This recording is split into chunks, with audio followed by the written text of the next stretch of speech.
樂樂樹。在神奇的歡樂森林裡，有一棵特別的樹，叫做樂樂樹。誰坐在它下面，就會止不住地大笑。森林裡的動物們都喜歡聚集在那裡。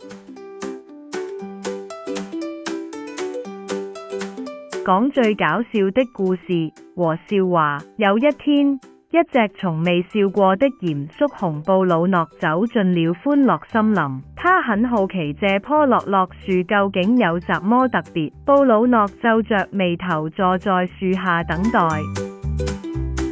可是，一旦樹的笑聲魔法開始生效，布魯諾立刻爆發出一陣前所未有的笑聲。從那天起，布魯諾成了樂樂樹最忠實的粉絲，每天都會帶着新的笑話來分享。森林裡的動物們都很喜歡他，而他也明白了，笑聲是交朋友最好的方式。